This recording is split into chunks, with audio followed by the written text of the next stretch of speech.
तो आज हम स्टार्ट करेंगे एक्सरसाइज 13.3 प्रोबेबिलिटी। उसको स्टार्ट करने से पहले सबसे पहले हम पढ़ेंगे theorem of total probability. Theorem of total probability क्या होती है बेटा? ये देखिए, let S be the sample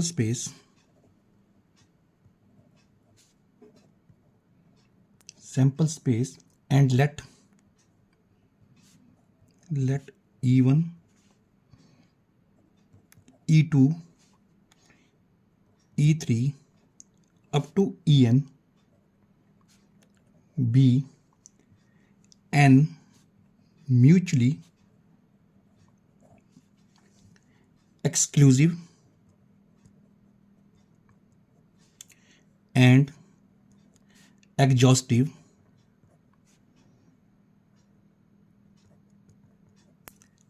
events associated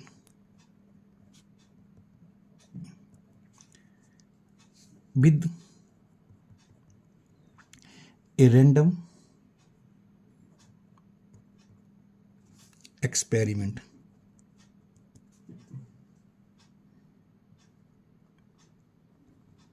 तो आगे चलने से पहले पहले हम देखते हैं कि ये है क्या बेटा, इसका क्या मतलब हुआ। देखो, हमने लिखा let S be a sample space and let E1 E2 E3 En be n mutually exclusive and exhaustive events. तो म्यूचुअल एक्सक्लूसिव इवेंट्स क्या होते हैं? ऐसे इवेंट्स जिसकी इंटरसेक्शन फाई होती है, कुछ भी कॉमन नहीं आता है, उनको बोलते हैं म्यूचुअली एक्सक्लूसिव। मतलब जैसे E1 E2 ये भी फाई आएगा, E2 E3 करें वो भी फाई आएगा, और लास्ट तक हम एन तक करेंगे तो फाई आएगा। ऐसे इवेंट्स को हम बोलते हैं एक्सक्लूसिव इवेंट्स। अब ये एग्जॉस्टिव क्या होते हैं? आपके पास जब E1 union E2 E2 union E3 so on up to En तक, जब सबकी यूनियन निकालें और वो सैंपल स्पेस के बराबर आ जाए तो उनको हम बोलते हैं एग्जॉस्टिव।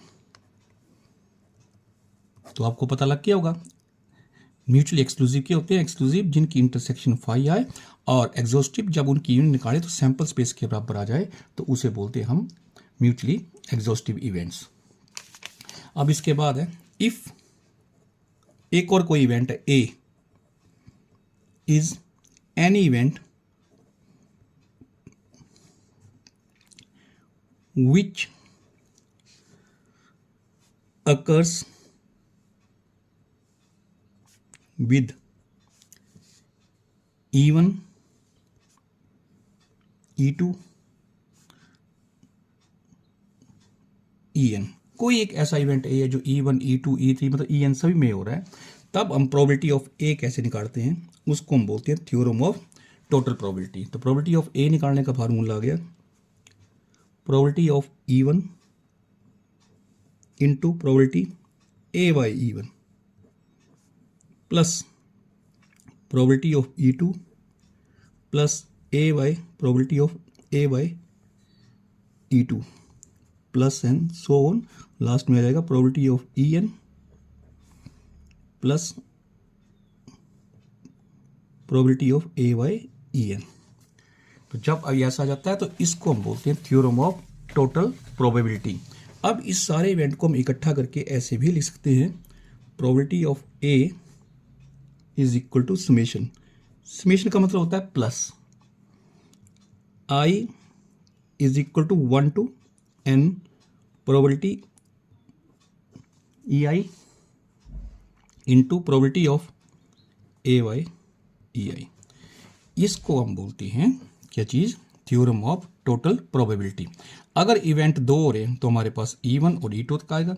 अगर यहाँ पे I की वैल्यू 1 to n है, 1 2 3 4 5 5 डिपेंड करेगा कि इवेंट कितने हैं, I कितना आ रहा हमारे पास।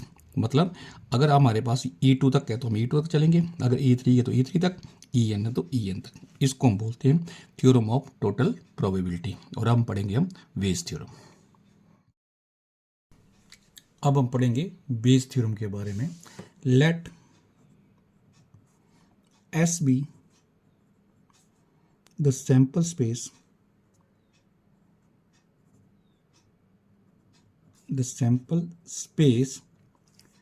and let E1, E2, E3 up to En be an mutually exclusive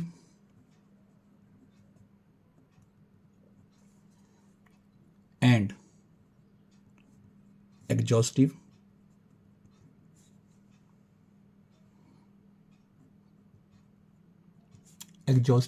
events. ये अभी मैंने थोड़ी देर पहले आपको बताया बेटा कि म्यूचुअल एक्सक्लूसिव और एग्जॉस्टिव इवेंट्स क्या होते हैं। एसोसिएटेड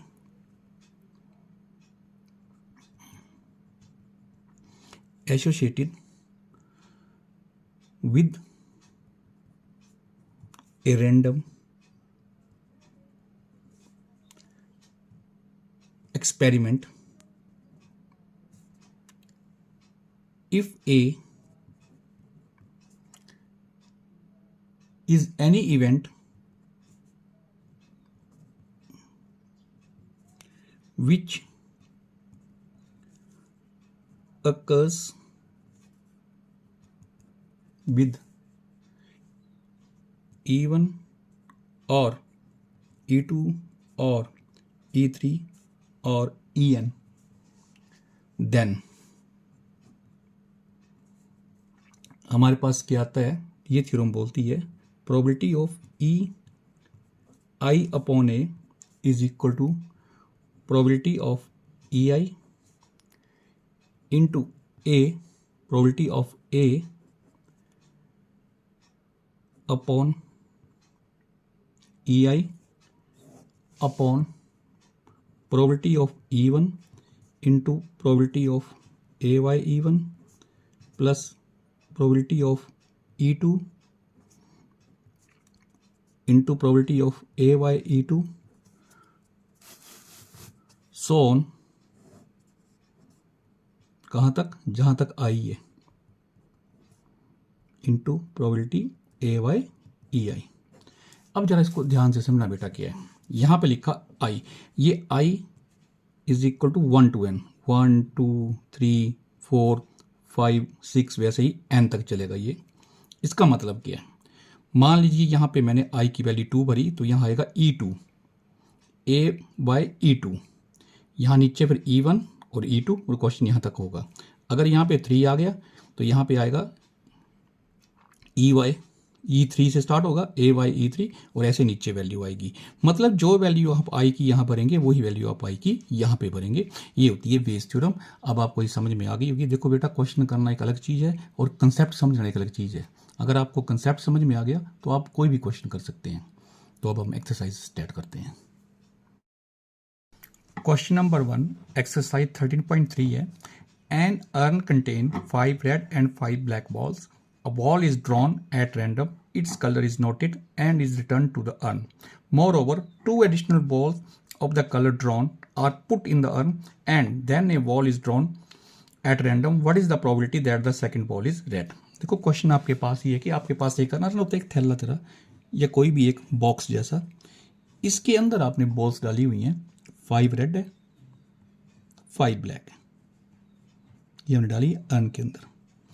अब होता क्या है कि हम क्या करते हैं, एक बॉल ड्रॉ करते हैं। यहाँ से एक बॉल निकाल ली हमने, कलर नोट किया, मान लीजिए वो कलर रेड आया, कोई भी कलर आया, फिर हमने 2 बॉल्स और ऐड कर दी। ठीक है, 2 बॉल्स और ऐड कर दी और उनको हमने अर्न में फिर डाल दिया। फिर हमने बताना है कि इसकी क्या प्रोबेबिलिटी है कि सेकेंड बॉल जो है वो रेड है। देखिएगा, आपने बॉल निकाली, उसका कलर नोट किया, फिर उसी कलर की बॉल बीच में डाली। देखिए इधर मैं मान लेता हूँ कि पहला जो बॉल मैं निकालता हूँ वो रेड है और रेड को E1 से रिप्रेजेंट कर देते हैं और दूसरी बॉल आपके पास आ जाती है ब्लैक। तो देखिए E1 मान लिया मैंने, E1 first drawn ball is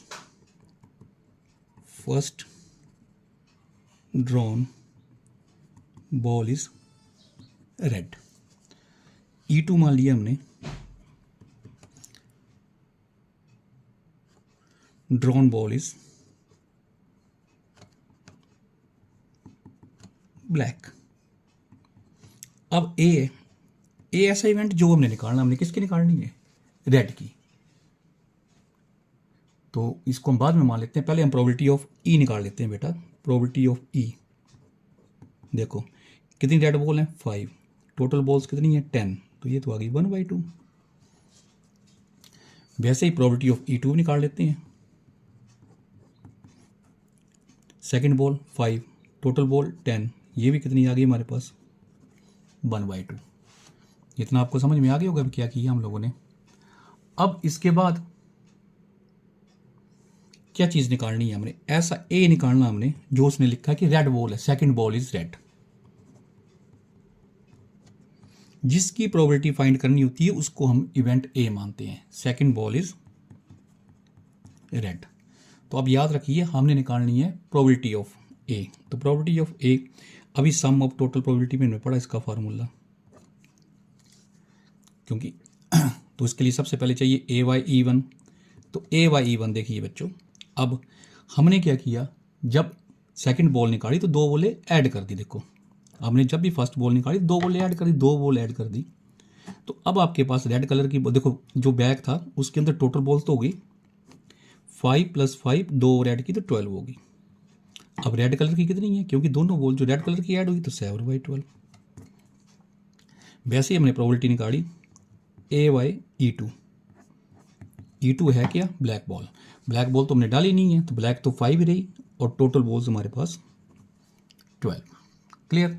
अब इसमें हम प्रोबेबिलिटी ऑफ ए निकालनी है, और प्रोबेबिलिटी ऑफ ए निकालने का फार्मूला हमने सम ऑफ टोटल प्रोबेबिलिटी में पढ़ा था, जो कितना फार्मूला आपके पास, which is equal to probability of E1 into probability A by E1 plus probability of E2